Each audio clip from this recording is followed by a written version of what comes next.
1차 미북 정상회담을 개최했던 싱가포르가 북한을 여전히 예측 불가능한 국가로 규정하며 여행 자제를 권고하는 주의보를 발령했습니다.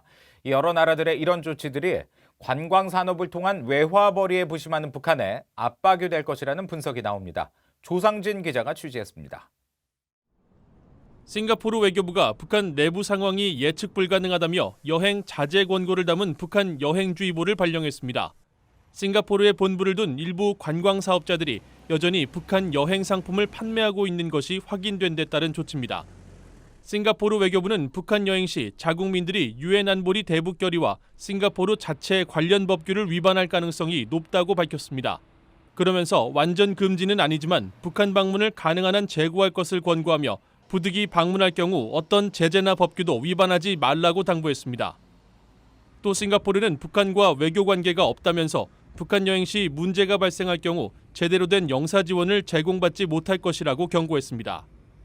지난해 1차 미북 정상회담을 개최했던 싱가포르 정부는 지난 2017년 3월에도 북한이 미사일 발사 등 긴장을 촉발했다며 안전을 이유로 북한 여행주의보를 발령한 바 있습니다.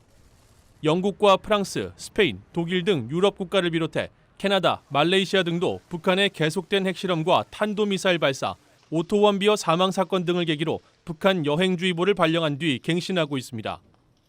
브래들리 뱁슨 전 세계은행 총재 고문은 북한이 대북 제재를 피할 수 있는 관광 사업에 최근 열을 올리고 있다면서 각국의 북한 여행주의보 발령은 북한 정권에 대한 압박 효과가 클 것이라고 말했습니다.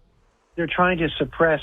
I think it's a defensive move on the part of these governments, and all of the governments, all that you mentioned, have taken pretty strong positions.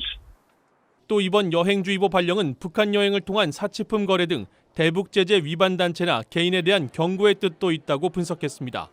전문가들은 최근 미국 정부가 2011년 3월 이후 방북한 외국인에게 무비자 입국을 불허한 조치 때문에 각국이 자국민의 북한 여행이나 교류에 더 엄격한 조치를 내놓을 가능성이 높다고 전망했습니다. VOA 뉴스 조상진입니다.